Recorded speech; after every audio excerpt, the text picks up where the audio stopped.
Reason up what you got to do. Everything that you've been through. Lay it down to the floor and the ground. Coming up and around again. Raising up into a crown. Raising up what you gotta do. Everything that you've been through.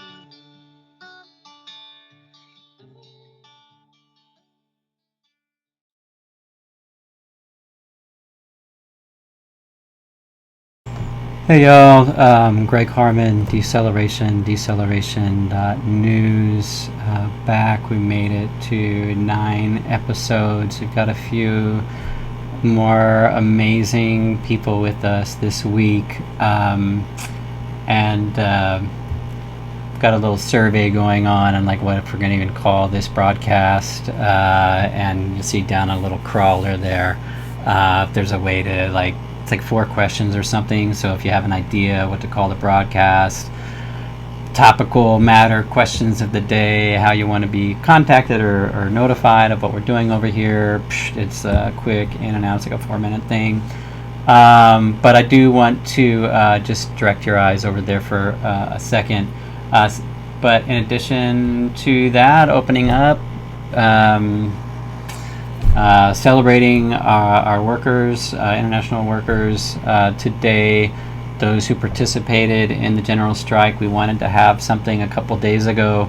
It's been a rough week, and without going into details, yesterday would have been a good day to go live to share some folks, share some stories of folks who were out in the street today on a caravan and gathered downtown, but to just in solidarity, say, yeah, for those who are out there doing it, refusing to go into work, to work in unsafe conditions, particularly there's folks over at Amazon and Target, Whole Foods, and the like, for those who are fighting for housing justice, refusing for organizing rent strikes, that we all deserve and need safe housing now more than ever. And the whole idea of debt forgiveness. So these are just some general statements that I pulled offline today from one side. I was consulting, but here in San Antonio, like I said, there was a car caravan that with SA Stands, Leftist Socialist Alliance, About Face, Veterans Against the War, Party for Socialism and Liberation, and I know they hit Senator Cornyn's office, who was in one of our first episodes. I think the standing feature, it was called something, I think it was like Asshole of the Week. We've evolved at Deceleration. I think now it's Cabrón-a-virus, which we've got this week. So, doing our best to throw a little humor at it. But this was definitely, to stand up and recognize what everybody's finally seemed to realize in this moment, in this pandemic, is that that workers at all levels, but frontline workers can, be shipping packages, in this case at Amazon or here in San Antonio, the HEBs, a huge amount of that awareness finally breaking, so we want to continue to drive that forward. We know that even our mayor, I was reading the paper today online and in an interview with the reporters or editors over there, was saying kind of what I'm hearing many of my allies and partners out here saying, is that we can't go back to the world we had before. When this all was going on initially, I remember hearing people saying, oh, we're not going to let anybody fall through the cracks. And then, pretty rapidly, what came the understanding that people live in the cracks, in San Antonio. And so that's what the message I heard from him today was, And so as we take this time to be together and to gather, even though that we're physically distant in a way that respects our families, our neighbors, our communities, we don't need to be socially distant, and now more than ever politically distant. And so I see more overlapping conversations and organizing work, and I just want to recognize that and celebrate that. So the group today, the caravan, they also went through to the detention center, Bexar County Detention Center, I believe. I wasn't able to make it, and with much regret, as well as up to Whole Foods, and then to the what do we say, piece of work, Chip Roy, who's in Lamar's old seat, and he and Cornyn both continue to play on racist tropes, blaming China or Chinese ways for this virus, and immigrants. And so the call to free them all was a part of the caravan, to just consulting the Facebook page and a couple of the emails that I saw going back and forth. So recognizing that, recognizing the walkout, and thank you all for that. Just by a quick update on where we're at right now. As we go into this conversation about reopening the economy, the daily confirmed new cases, this report, obviously here you can see the United States is now the epicenter globally of the novel coronavirus outbreak. And so in San Antonio, the conversations are now there's this big push and back and forth between, what the local instructions are and with the state. And so it's important to maybe look back at what the actual prerequisites are, right, for doing this safely. And this is from the medical community calling on one that we need to see demonstrated 14 days of sustained declines of new cases, which we have not. With the ability to test anybody that's showing symptoms and their closest contacts, which we do not have, the ability to contact trace, to identify, track back the folks that these the positive individuals have been in touch with and test them, which we do not have. And then in San Antonio, I think the green light that I saw was that the what we have at the hospital in terms of our capacity is the one positive.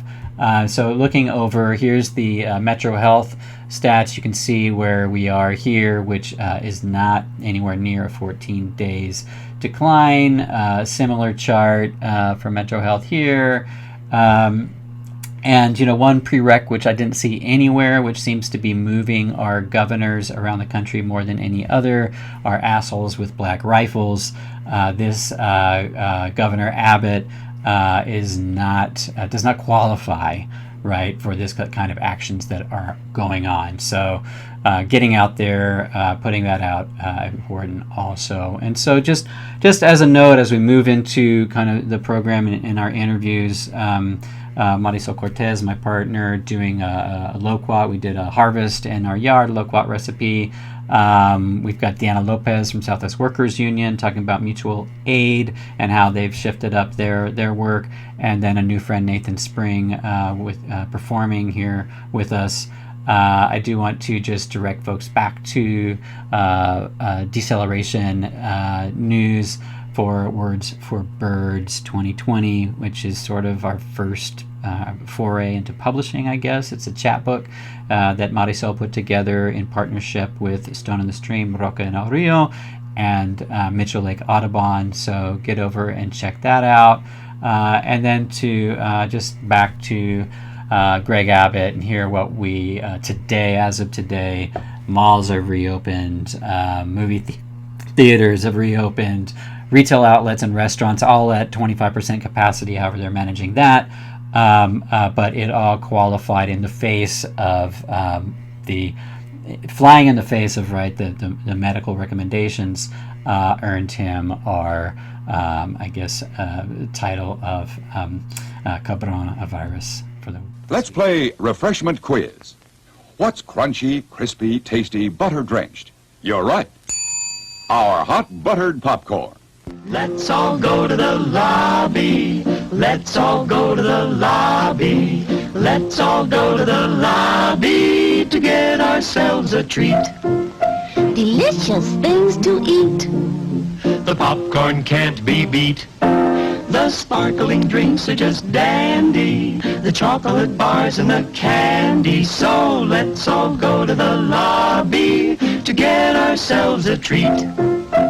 Let's all go to the lobby to get ourselves a treat.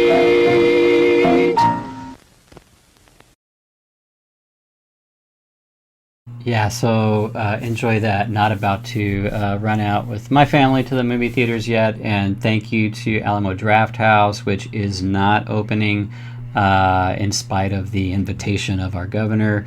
I think there's a statement by their president or CEO or whoever saying that they would move forward in a way that was most protective of their staff and those their patrons. I do want to share kind of like a couple distinctions, kind of like where we are in San Antonio, at least with the local order. And I went and I checked in on the governor's report. Oh wait, that's not the governor's report. I wonder, how did I confuse these documents here? Oh, maybe because that. Maybe. Okay, it looks like maybe somebody, maybe just a graphic design. I'm just saying an in-house job. Somewhere there's some relationships happening. So just a quick observation from the governor's report. I thought this language right up top that we need more. It's going to take more than experts to get this done. And I guess that maybe it's the black rifles they're referring to here. But just an overview then of the San Antonio order. This was, I think, council approved this Thursday. This is our 6th declaration, and very much similar to what we've had here before. An instruction to stay at home. Stay at home, number 1. Keep your social distance. Only go out for essential needs. So those essential services have now expanded, obviously, to movies and malls. The instruction to wear masks remains in place, however, undercut by our governor. We have no longer the ability to enforce this order. And so there it goes. Back to this conversation, the local guest we have this week, Marisol here is, we've got our Loquat video coming up real quick. It's like a 9-minute video on prepping Loquat jams. Deanna Lopez at Southwest Workers Union. We're thrilled to have a fairly extensive interview with her. And then our new friends, Nathan Spring, are going to be here. We're going down into about an hour and 30 or so on our 9th episode. So I hope folks can stay with us, and we'll just move straight into Marisol's yard foods. In San Antonio in the spring, you can see these trees pretty much everywhere, all over the city. They're called loquats, and when I was growing up, we called them Chinese plums. The scientific name is, I wrote it down, Areobatria japonica. A friend of mine who's a generation older than me, so my parents' generation, said that when she was little, her mom would tell her that they were called Japanese plums, and the name was changed during World War II. They're a tree that is native to China. They were cultivated in Japan, and from there they were introduced to various places around the world, Southern Europe, the Middle East, Northern Africa. Here in the U.S., they grow mostly where citrus trees grow, so in subtropical, kind of warmer regions like Texas, California, Florida, places like that. And we would eat them growing up. We would kind of just like pick them and snack on them, but we never really like harvested them or really considered them, something to gather in bulk and do something with. But there's many things you can do with them. And so today we're going to be picking some, and we are inviting the community to send us your best loquat recipes. We'll try out maybe a chutney. My mom has made an upside-down cake with them before. You can make preserves, but we'd love to know what you do with them. We're going to start by just picking some and freezing them, and then once we have a some ideas from the community, we'll put something together with the Loquats. The first thing you're going to want to do is get the clusters of fruit down off the tree. Don't pick them individually. Break the clusters off. If they're low hanging, you can just do this easily enough with your hands or with hand clippers. If they're higher up, you're going to want to stand on a ladder, or if you have access to a pole clipper, that works really well as well. Once the clusters are down, then you're going to take the individual fruits off, and you just really easily twist them off with your hands. That's easy to do. The main thing to keep in mind is that this process, if you're going from picking to processing to cooking, that takes a long time. So set aside like a weekend or a whole day if you're going to go from beginning to end. This is about 3 to 4 pounds of loquats that we picked. There is 3 cups per pound, so it's about 9 to 12 cups total is what we got. And what you're going to do first is wash them. And then you're going to start processing them by just getting all of the stems off, the leaves off. And then this is the most important part when you're processing them, is getting the seeds out and the membrane. You don't got to get the skin off, that's okay. But you're going to cut lengthwise down the fruit and kind of pop out the whole membrane and seed all at once. And I'm not saying it's super fast, but if you can get it all at once, that makes the process go a lot more quickly. So here's your fruit. It's ready to go in the freezer. And after a few days, I figured out what I want to make with it. I think I'm going to do a composite of 3 recipes. One is my mom's loquat butter. Another one is Brendan Gibbons' loquat preserves. And the third one is a loquat chutney that Greg did a few years ago. I've never done any of those myself, so all of this is very inexact and experimental. I kind of just am using what I have on hand, starting with a bag of half a bag of fresh cranberries that's been in my freezer for like the past 2 years. And I kind of woke up and thought, that might be kind of tasty with some loquats. Then the preserves recipe calls for 2 cups of sugar. I'm only using 1.5 cups because that is what I have on hand. But since we're using chia as a thickener at the end, it doesn't matter if there's not as much sugar as the recipe calls for. Now we add our spices. It does call for ground spices, but I only have these whole ones, so I'm just going to use those and throw them in. It calls for 2 tablespoons of lemon juice. I'm going to use a whole lemon. It's probably like double what it calls for, but I think it would be good tart. Here I am adding cardamom seeds, whole cloves, and some cinnamon sticks. So that's what it looks like when you mix it up. You put it in the pot, put the heat on medium, and I just put everything together frozen, so it's thawing at this point. This is what it looks like when it's thawed out and ready to start actually cooking. So now it's cooking, and you want to bring it to a boil. And once it's boiling, what you're going to do is put the lid on it. You're going to turn the heat down to like 3 or 4 and just let it simmer. So you still want it boiling a little bit, but simmer it for 30 minutes.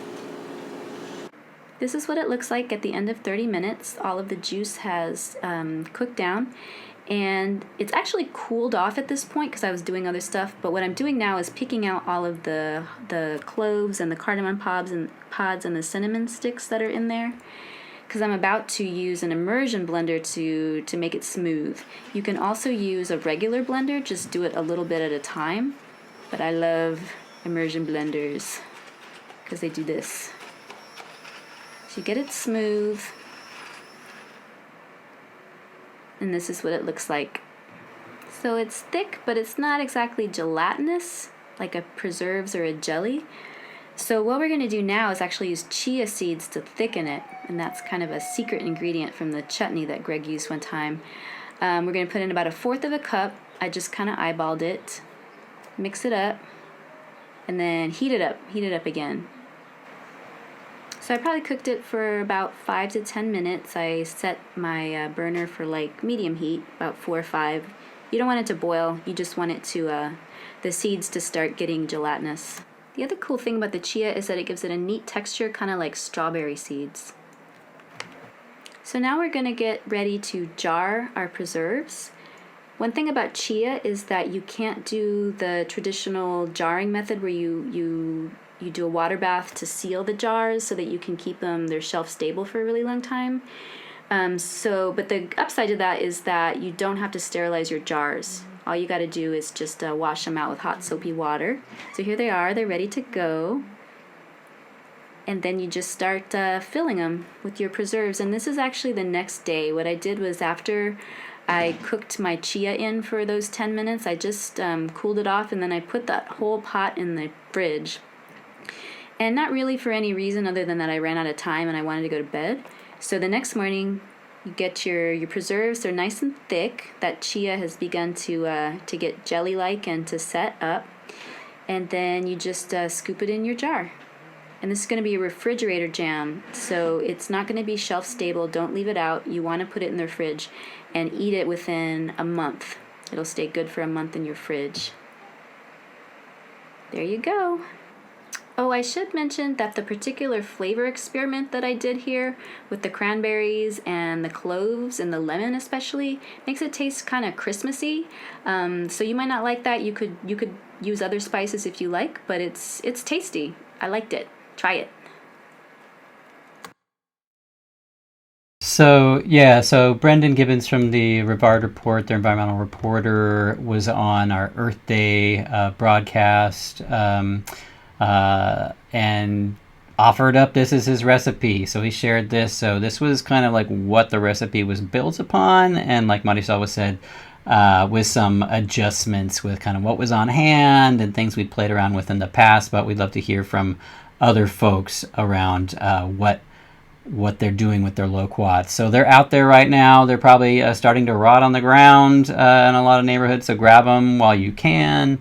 And so a couple other updates before we get into our interview with Deanna Lopez over at Southwest Workers Union was related to housing. Well, let me get into that first, actually. So last council a week ago Thursday, from yesterday, I think there was about $16 million that's put forward into assistance programs accessible here through this link here at Neighborhood Housing and Services Fair Housing Department. And so if you are needing a mortgage, rental, any of the rest, here's like a quick just kind of like walk through of where to go. Here's the website. And there is top left, as soon as you get in, you can select your language. So there's the English. It's just English, Spanish, but you've got that option. You want to make sure to select, if you're looking specifically kind of for utilities, if you're looking for mortgage, if you're looking for rental.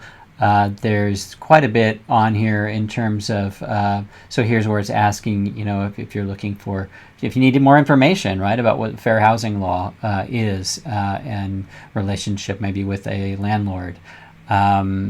Beside that, there's information that will be important to screening your application in terms of your who you live with and what your housing situation is and your income source. So make sure to hit that as well. If you're already qualified, for unemployment, it's going to move you through a lot more easily, I would imagine. So get over there. That's the website. I did get a notice just today. No, I don't need that. That SA Stands has put together this fund, San Antonio Undocumented Workers Fund. And let me see if I find they're working to try to collect. Golly, what's the number? Anyway, there's with a statement that they're undocumented workers contributing $47 million in state and local taxes every year, and so much of the funds that have been approved that are coming, especially from the CARES Act from the federal government, aren't going to reach these families, these individuals and these families. And so make sure if you know folks who are in need that they can access this site as well. And I know Southwest Workers Union, from my conversation with Deanna, is working on a similar sort of fund. So I definitely encourage folks to check out this interview.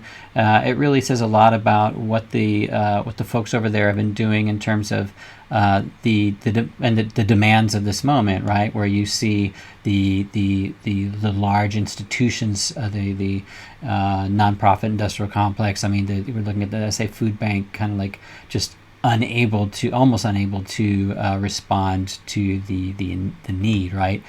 Struggling before, I'm sure, and that's where it's so critical to bring in mutual aid efforts so we can support and build and protect our own community. So I'm going to step out for now to bring in Deanna Lopez, the executive director at Southwest Workers Union, on everything that's been changing over there in the COVID-19 crisis. It sounds like everyone over there is carrying a lot right now, and not just interested in the organization, but as you individually, because I know a lot of people, just care about you and want to know that you and your family are doing okay.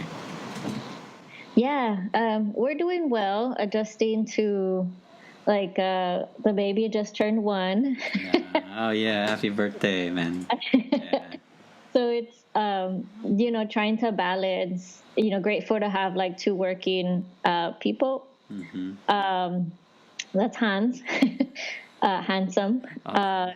And so just grateful to have 2 working people and trying to balance sort of those different pieces of work life, home life, baby life. I am really grateful just to be able to spend time with the baby and the family. I think that's been really, really good, and I've really enjoyed it. A lot of my milk production, also came back because I'm spending more time with the baby, so I'm able to then be able to nurture and provide that type of support to the baby more. Particularly, that's a difficult piece when you're out of the office and having to pump milk or anything like that. So that's exciting. Mm-hmm. A milestone, and something really good that is just kind of really positive to be able to continue to feed the child good nutrients. Mm-hmm. Through this time. But yeah, we've been working on our home garden. And then I've been really just hustling down and spending a lot of my evenings writing and applying for grants and trying to increase the funding pockets that we'll talk about later. Okay. Yeah, I definitely hear you on the family side. Our baby is a little past 1, Wolfie, and it's interesting, and we're both Madi and I working through trying to get our work time together, and it's a lot. I mean, on that side too, of course, right? We've got another in the house, homeschooling with the school shut down, and it's just a lot of juggling. And so on the one hand, it's awesome to be all together, and it just takes every hour and every minute of the day. So I feel you on that. Well, tell me a little bit about. I know that one of the things that Southwest Workers Union have been doing is doing a lot of direct outreach. I guess you define it as mutual aid. Moving through or kind of regardless of whatever the big city programs are happening, right? Responding directly to your membership. And I'm just, it'd be interesting to learn, I think, for myself, and maybe others would be interesting to know more about, your model in terms of the direct response that you have going on. Yeah. So we had to kind of really do some deep diving. So SWU has never been a direct service organization. We've always worked to shift policy or create systems or things like that. And so to be able to create a space where we're shifting all of our work to service-based, and then also including kind of a piece around systems and systems systems development and self-governance was super like a big shift for us. So it took us probably like 2 or 3 weeks to kind of just process everything. After talking to people, after checking in, and just figuring out sort of where we needed to be.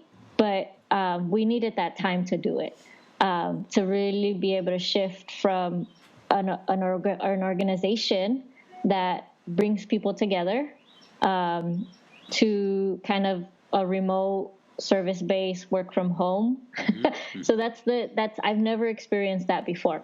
Yeah.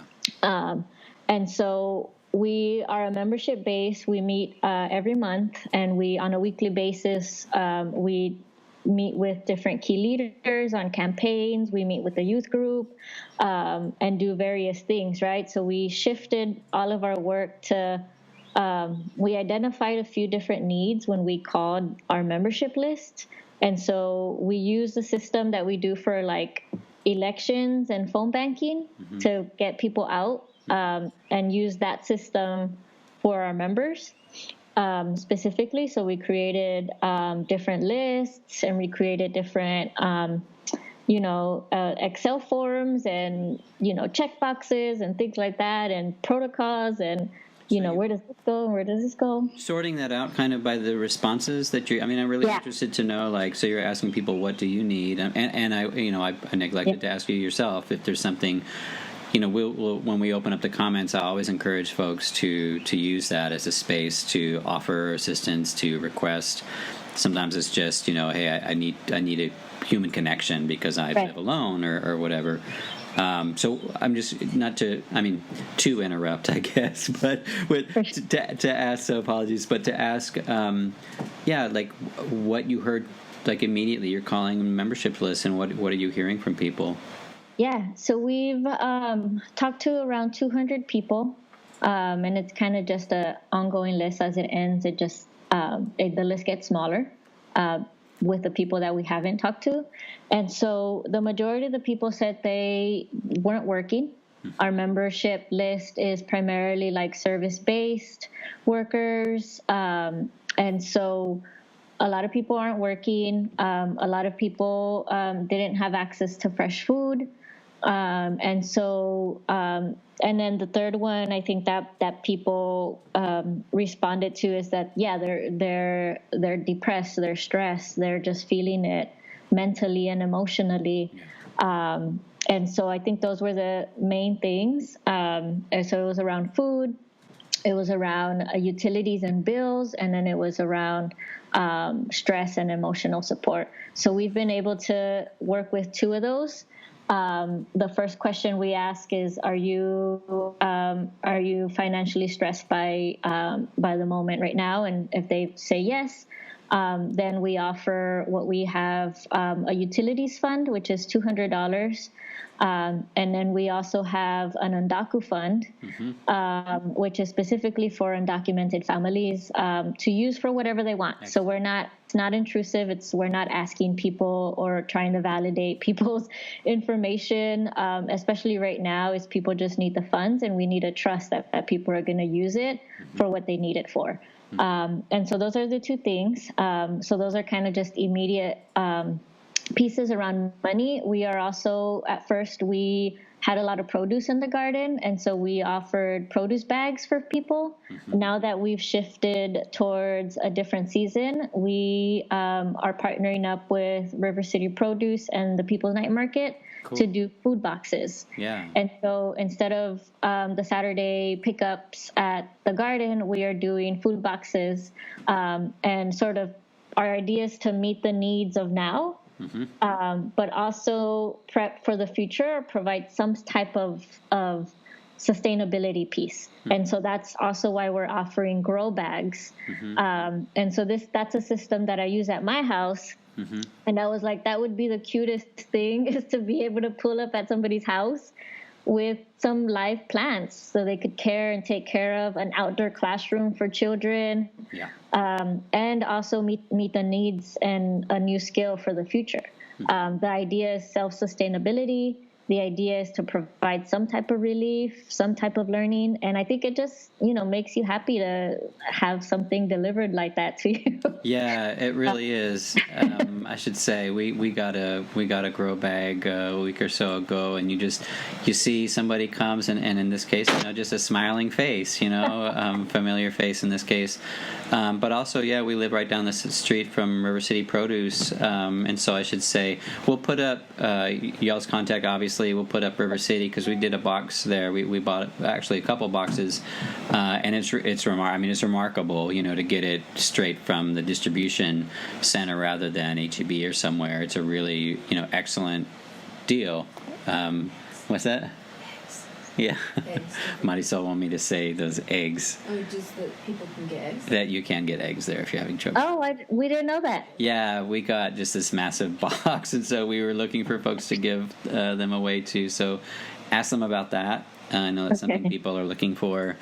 And yeah, those bags, I think that's really is interesting. And folks may not know about the Roots of Change Garden on East Commerce at your offices there, which has been an incredible kind of like a demonstration garden, I guess, but with the potential, right, to move into something in this case where you're actually supplementing folks,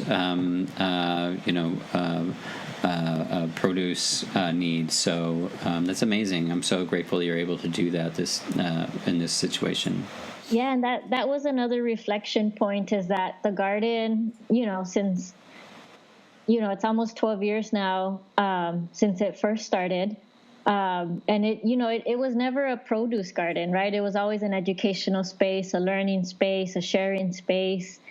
And so we're also kind of learning through what does it look like to be a produce garden? Yeah. What does it look like? And we had already had all these conversations around like a bulk buying program and things like that, because people were already wanting to introduce those things into their life. What would it look like to buy something in bulk and be able to distribute it? And it's kind of like we're learning through creating and working through some of the things that we had already thought about, like these visioning sessions, these bringing people together to say, what do you want to see in the future? Has really worked really well, because when it comes to times like these and there's opportunities to do those things, it's easy for organizations who are member-led to be able to say, okay, we talked about that already. Yeah. It's not a totally new concept. Let's put it in motion and action. Yeah. So are you guys creating kind of I know there's a lot going on, and I'm sure as things begin to move through this kind of like a lessons learned or a document that other folks will be able to access. I think that would be a really amazing thing for folks in San Antonio. I'll just throw that out there. But obviously, the conversations, and we were talking before this broadcast, very similar to many, many others. In fact, everybody else essentially that I've spoken to about organizing in San Antonio in the moment is looking at, well, what comes on the other side of all of this. I know concerns around housing and the assistance funds over there, that there were a lot of folks who worked that the mayor actually put in motion, right, the housing task force, and we ended up with this risk mitigation fund, and that was really being led and developed and from the inside, from folks from the community, and with those voices and kind of to reflect what those needs are. And I think there's a feeling right now that while we're seeing more resources flowing, which is great, what it is creating is just more of this kind of like a nonprofit, bureaucratic leadership that will limit our abilities going future to continue to move in kind of progressive community-led ways. So when you think about what a just recovery looks like, what sort of things are you watching now and hoping to, and what sort of things, what kind of point are you hoping to reach on the other side? There's no definitive other side, but as things cool off a little bit, what are the opportunities and what are the risks from your point of view? For sure. And I'm not sure I've had a full time for reflection, but these are some of the thoughts that I've had and some of our folks have had, is that what this time has taught us is that agencies and governments cannot handle when it comes to a crisis. I mean, we have the food bank asking us, certain things. And if we could handle any of the like excess amount of work that they have, if we have any volunteers, if we have anything like that. And one of the things that I've actually seen, and I think a lot of nonprofit organizations, I think it's like a teetering line, is like you either move towards, when it comes to like money and giving out money or giving out assistance, people seem very controlling of it, is they want to make sure that they could control where that money is going, how it's used. And then you have kind of on the other side of things where it's like people, especially people who are on the ground directly talking to people and creating that trust and relationship. It's no question, okay, these $200 are going to go to something good. Mm-hmm. They're not going to spend it on anything that they don't need, because our folks can manage money. Mm-hmm. And I think that comes back to like a lot of different stereotypes of how money is managed and how it should be. Mm-hmm. And the idea that only nonprofit structures can manage and account for funding. And I think that's a very real piece of where it needs to be contradicted and have, we've had financial conversations at SWU and budgets and what does it mean and what is this document, because it's something that's important. And I think the lack of fluidity when we talk about money and trust right now is the most important piece, because we want to be able to build those relationships and have them so that when it comes time to something like this, we could say, okay, these, $10,000 went to X number of families, and they spent it on food, they spent it on housing, they spent it on things that they needed and could not afford because they didn't have a job right now. Right. And to have that certainty is important. So if you're a nonprofit and you're not on the ground and you're not developing relationships, it's very difficult to commit to something like that. Mm-hmm. And trust people with money. Right. And your money that you fundraise and spent time, that's what I do at SWU. I fundraise and I spend time, making these commitments and, gathering money. And so I think that's a very real thing. Like as a director, sometimes I have like certain feelings of like, oh, like, do I trust people with money? And I have to really be able to look on the other side of that and say, I trust my people, I trust my community, we've been talking to them, and they're going to use it for what they need to use it for. Mm-hmm. But I definitely agree in like decentralizing funding pockets. I definitely agree in agencies and governments being able to offer support for like independent groups of people who meet up. Mm-hmm. And who do this work. I think that's incredibly important.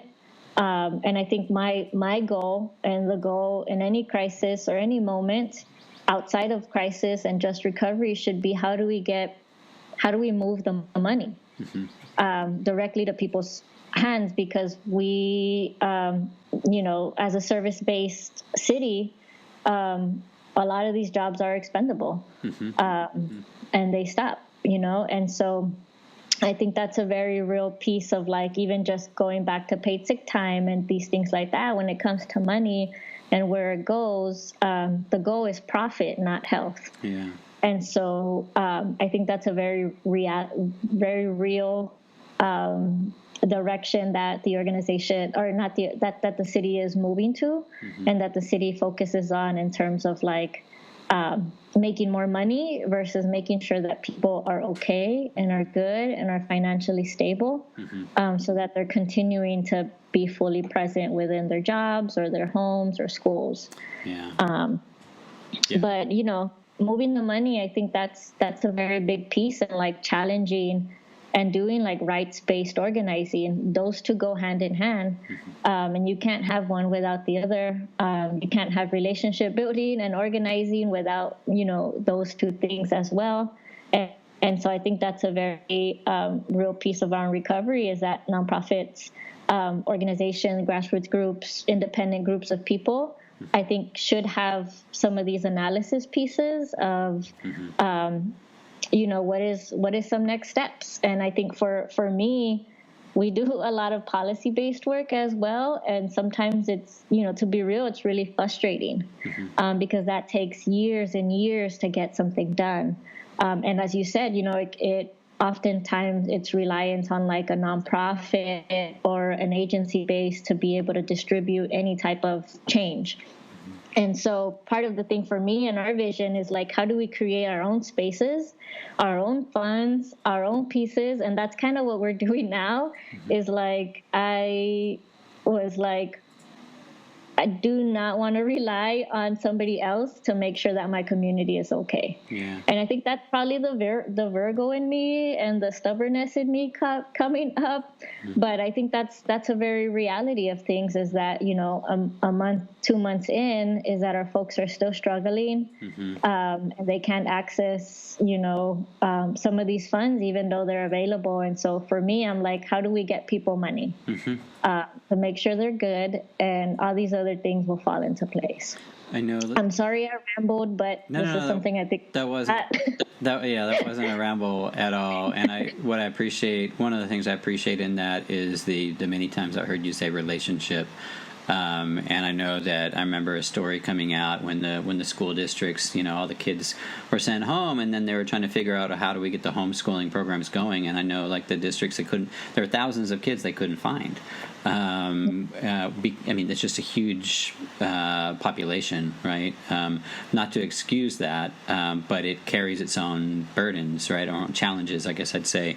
The same thing I think of. I noticed like on the food bank, on their website they had click here and we'll help you network at a community level.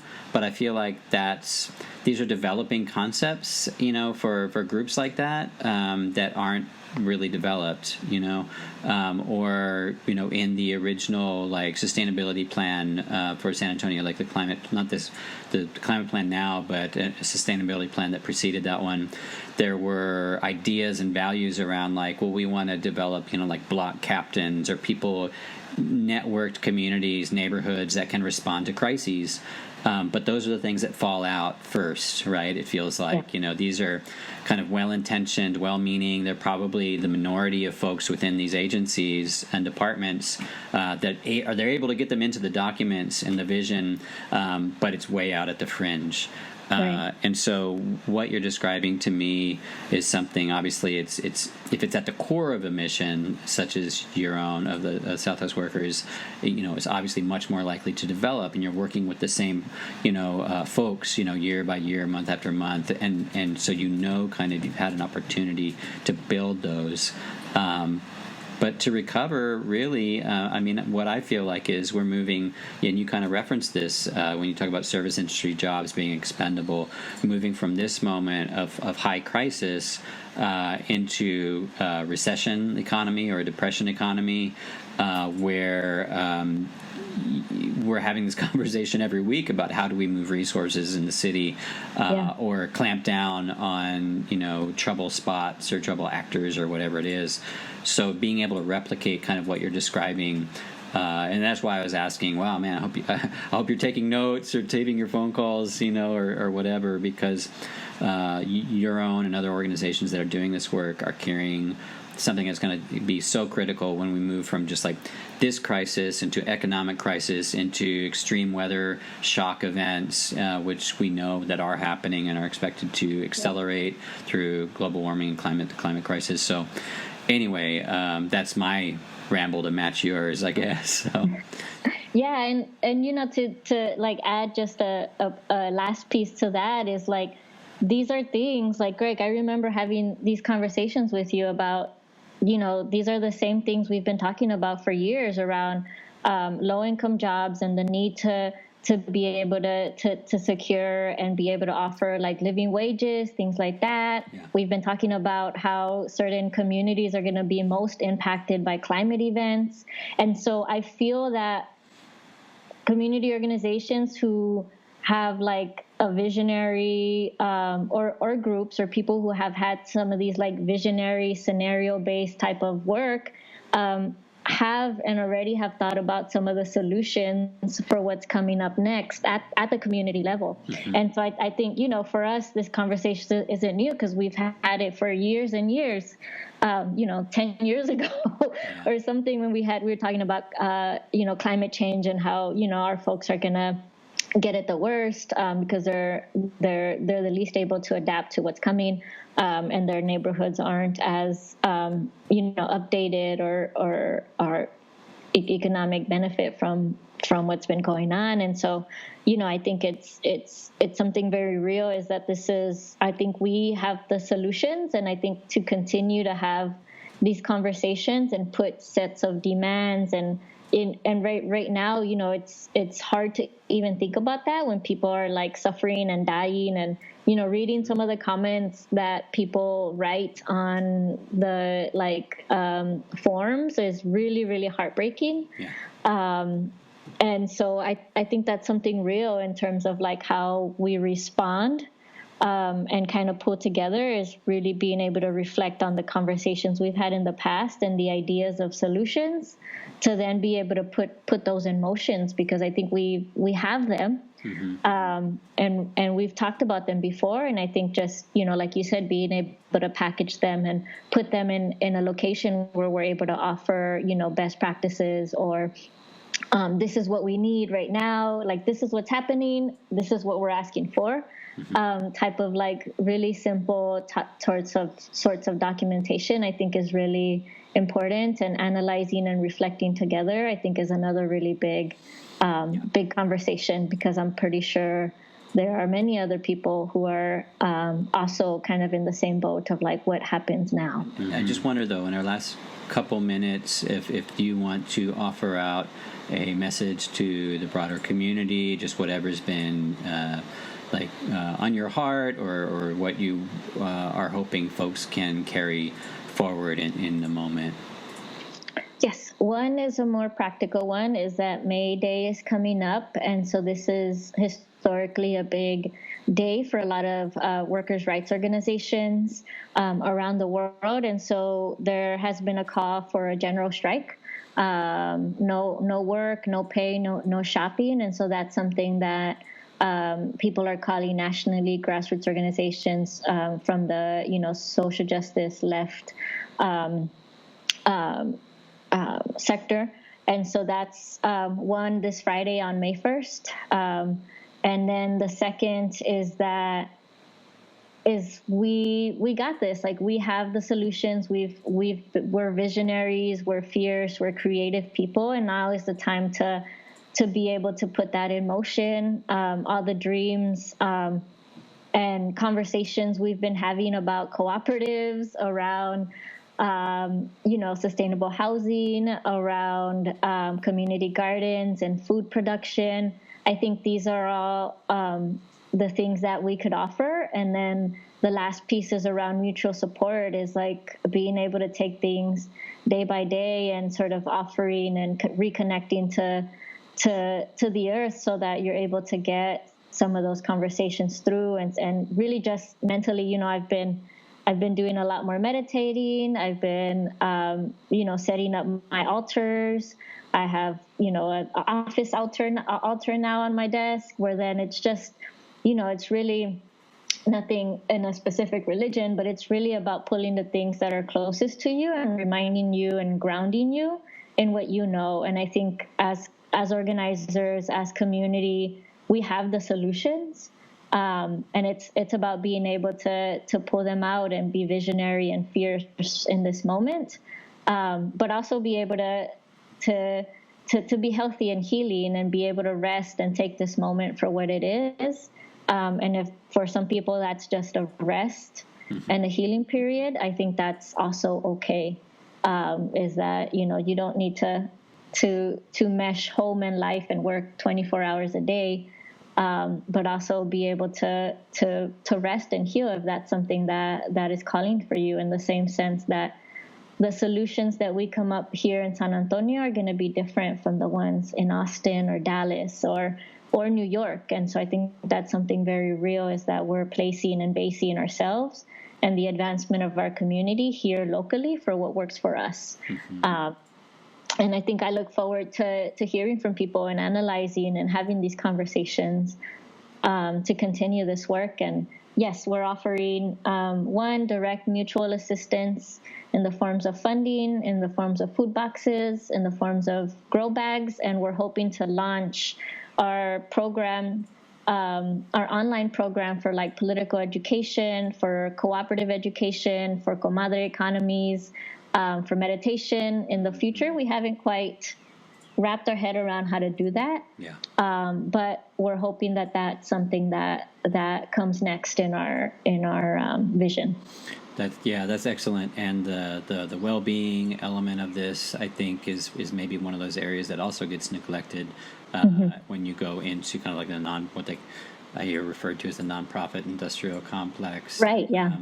We've had a couple meditators on these broadcasts, trying and who have been kind of mindfulness meditation, kind of affirmation work. Laura Rios Ramirez was on most recently, and yeah, so just always encouraging. I think very frank and open conversations about mental health and well-being are critical too, because that's obviously been a long time.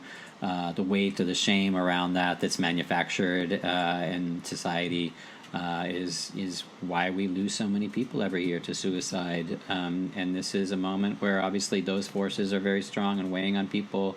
Violence in the home is ascendant, and being able to respond to that through education or intervention. So yeah, I just really appreciate your thoughts. I appreciate you and the organization as a whole, and look forward to working together and kind of amplifying these conversations and building upon them. So be watching for your work in any way that we can contribute as well would be an honor and a pleasure.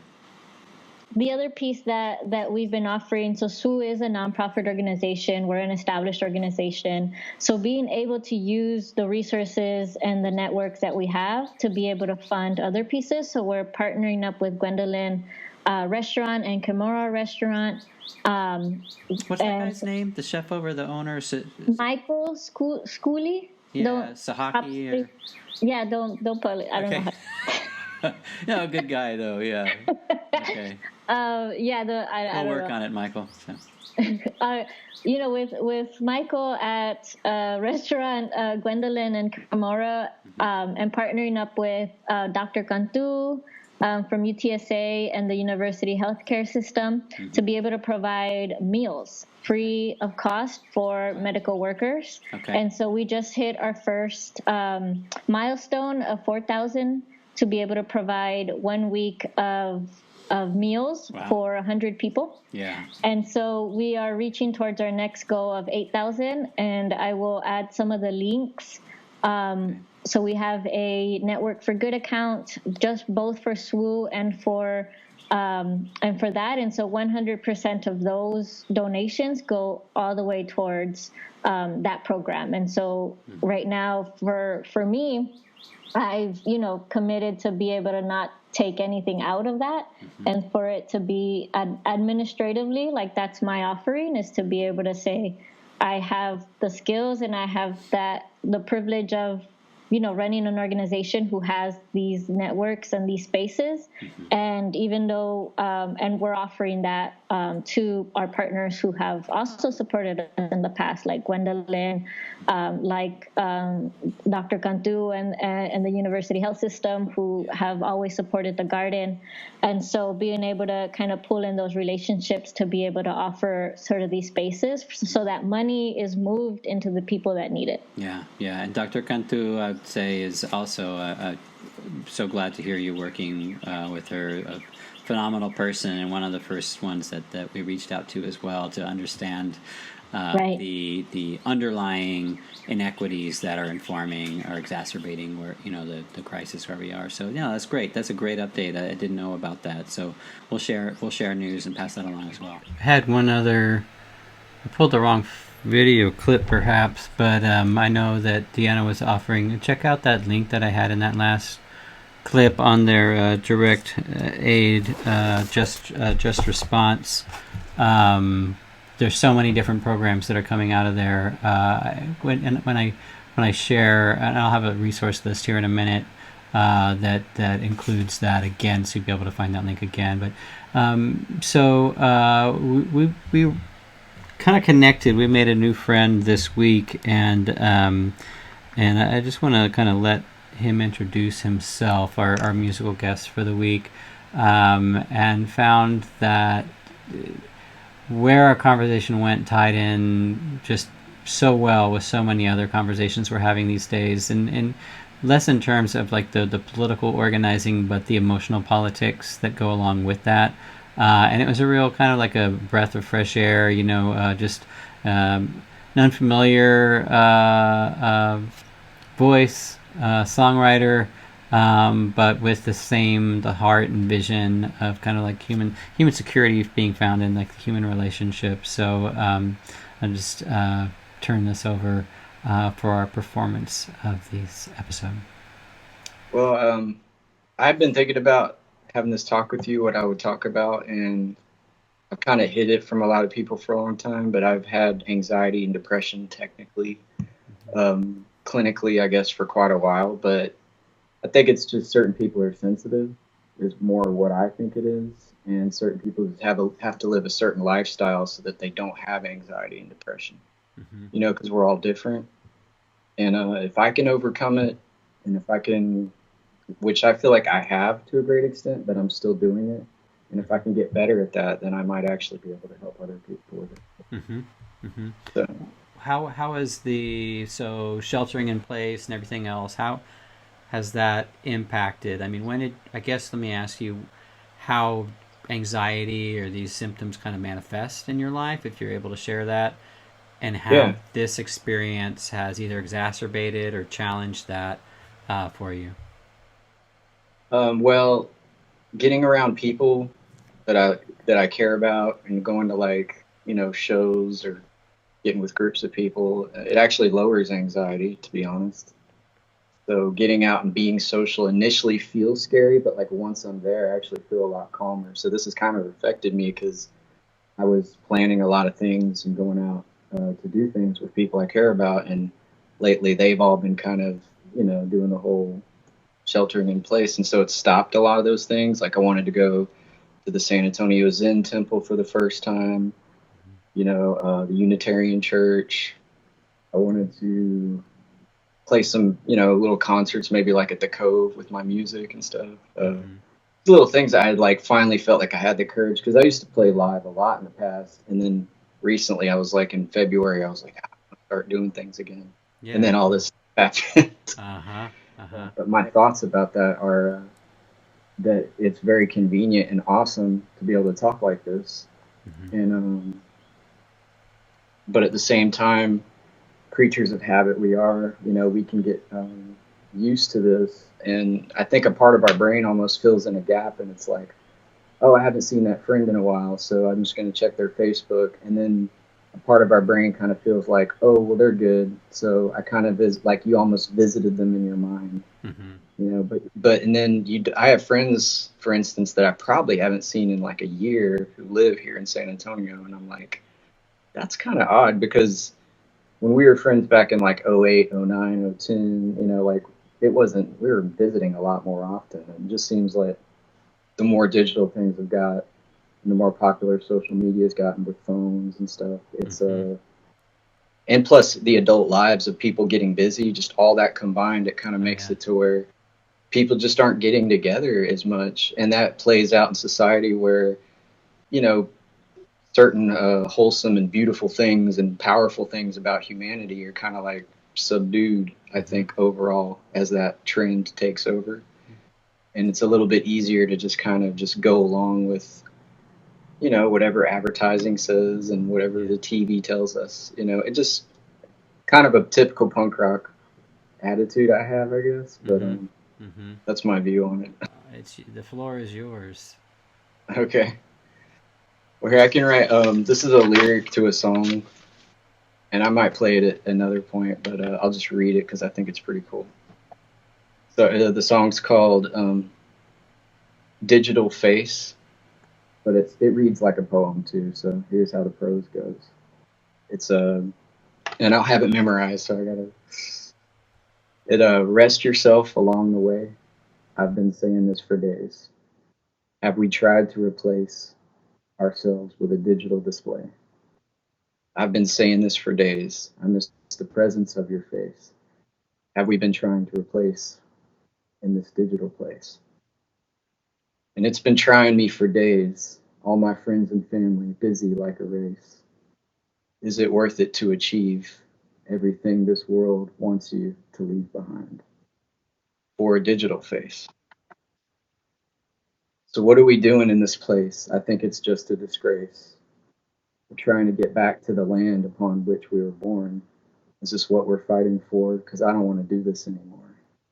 I miss hanging out with all of you every single day. Now all I have are memories and the hopes and goals to see. Fighting for what we can be, we can still achieve. And I've been saying this for days. I don't like running a race. I just want to see you in places that we've come to know. I've been saying this for days. I don't want to live in a race. I think it's a disgrace to hide in a digital face. I just want to hang out and be natural to discover even more. I want to hear what you have to say and spend some time to play. Let's just give up this race, everyone. Get back to the land somehow, back to each other. Because Facebook phones, TV cars, and rush into these jobs. What are they going to do when you're sitting back asking what happened to you and me? I've been saying this for days. Let's all just give up this race. We only have limited days to see each other's face.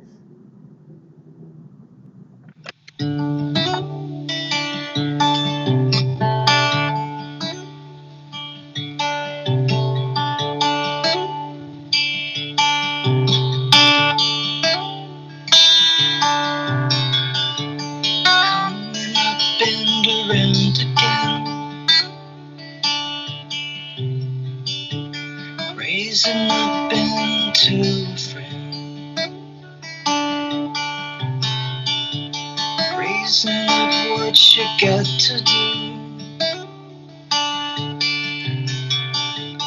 everything that you've been through.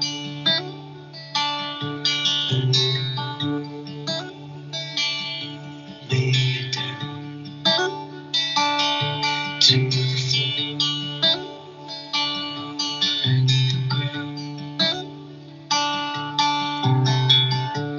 Coming up and around again, raising up into a friend, raising up what you gotta do, everything that you've been through. Oh, lay it down to the floor.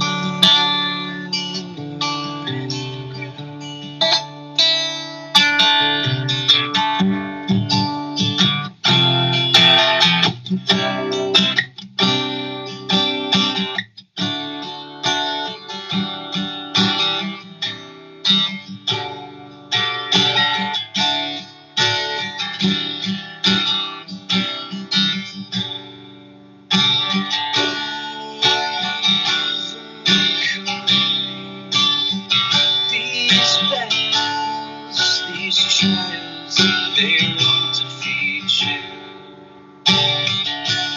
Learning and continue to grow into what you're supposed to be. Owning these battles, challenge and defeat you. Learning and continue to grow into what you're supposed to be. Who you're supposed to be.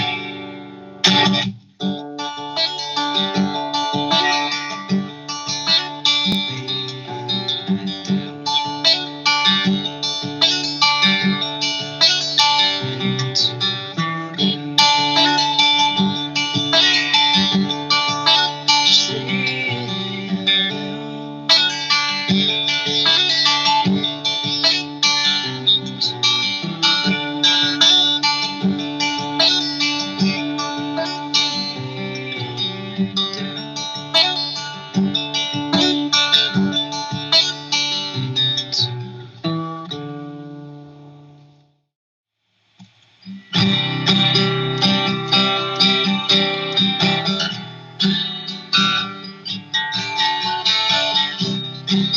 Start over.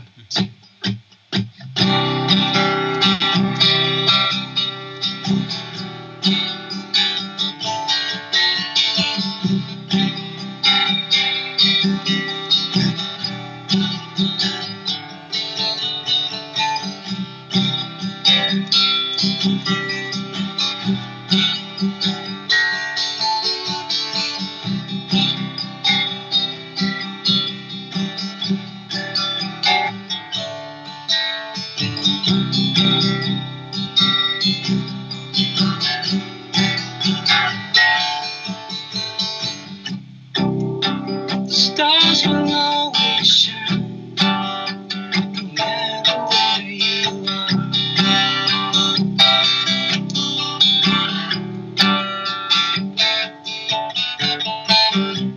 Searching for a lot to find, it's right where you are.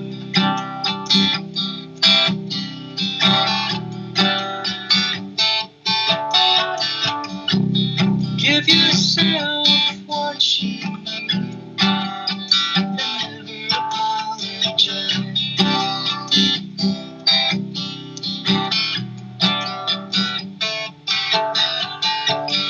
'Cause that which you seek is just behind your eyes.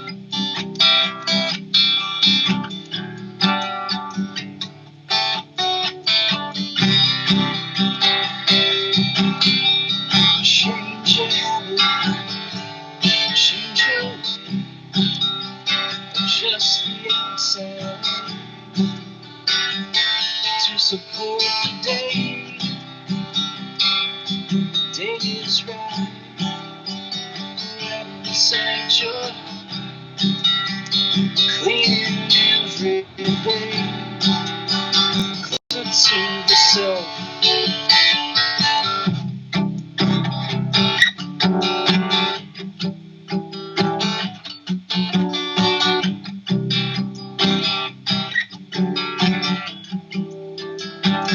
Closer to yourself.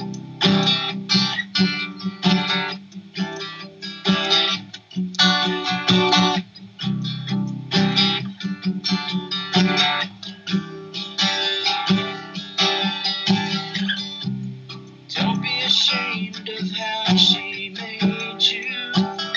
Goddess of our lives, she designed you to thrive in your own special way. Don't be ashamed of how she made you. Just honor it and so, oh,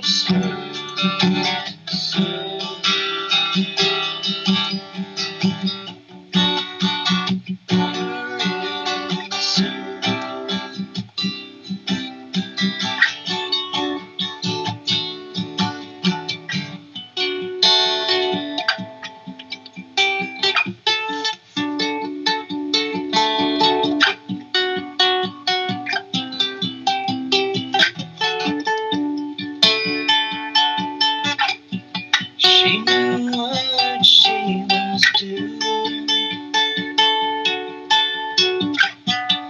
when she designed you from the formlessness. And now you're here to share who you are. Never apologize and go far.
This last part is...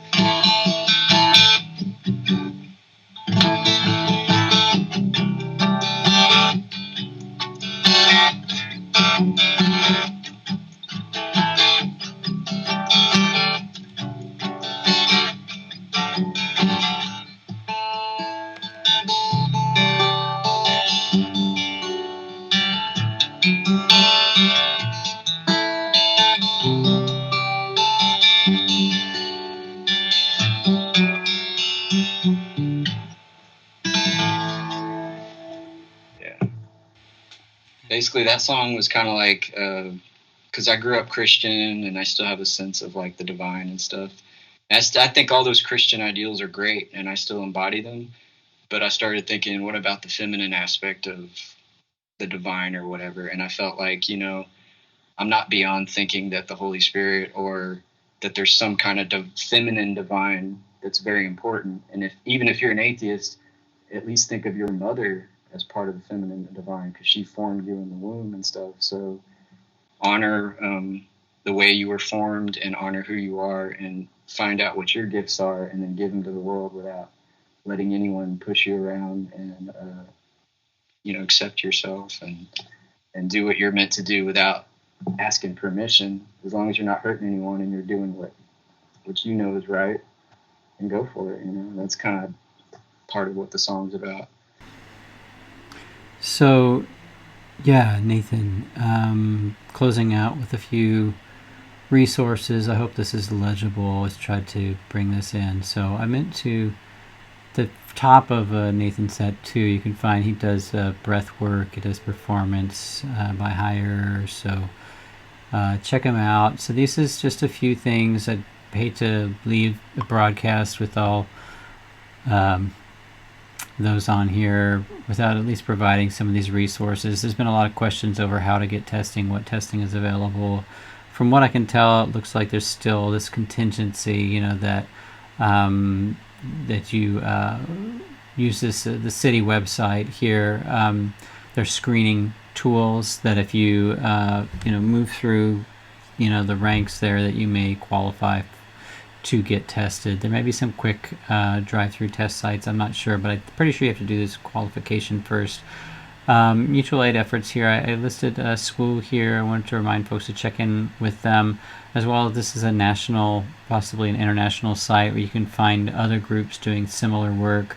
There was a local initiative we tried for a week or so to connect, to bring on, have a conversation, and did not pan out, and then I didn't see it the next time I looked at the list. But I'm sure folks are out there doing tremendous work. If you are in need, there's still some of these, the bigger efforts, the food bank. And if you go back, scroll back before Nathan's performance, there's a link and how to access the city's assistance, that $16 million that's been set aside in assistance. And that's about it. I had to drop in a little more polished work from Australia that a friend forwarded to me to close. But you know, just if folks are of need of anything at all, certainly drop something in the comments. We'll do our best to forward you to folks who may be able to help, or if you have something that you want to offer as well, we'll try to be good liaisons through the community. So anyway, till next time, we'll see if we try this again. Hello, I'm from the government with an update on the pandemic. As you know, in order to flatten the curve, we've had to turn off the machine. The machine has not been turned off for a long time. Nobody even remembers who turned it on. So please bear with us as we consult the manual after pricing it from the shitted pants of capitalism and figure out what to do next. While we wait, we thought we should have a little chat about what just happened. Scientists had been warning us for decades to prepare for this crisis. Did we? Of course not. The machine said there was no no profit in preventing future crises. So instead, most of us opted for an alternative policy. Total fucking panic, dead people and bullshit. Here at the Chinese government, this meant covering up the virus and deaths, disappearing truth tellers, arresting activists while no one's watching, making up conspiracies, making the WHO our bitch, and then trying to cast ourselves as the saviors of the world. Here at the British government, where we spent the past decade bankrupting the NHS, this sentient ham caught the virus and almost died of irony as his life was saved by the migrant nurses we've been blaming for unemployment. In Europe, we care about unity, so we turned our backs on the Italians and said cazzi vostri. In Brazil, where our fascist fuckchop still thinks it's just the flu, we left it to street gangs to protect the favelas. In India, we stoked violence against Muslims by blaming them for the virus. In Poland and Hungary, we gave up on democracy. In North Korea, we slipped into a coma. And in Belarus, we told you to drink vodka and left you to crowdfund your own healthcare. Fajna I normalna. But nowhere has our policy been more evident than in backward countries and failed states, like the US. Here, as thousands of people died and got buried in mass graves, Il Duce left you to fight each other over medical equipment by entrusting it to his little shit goblin-in-law.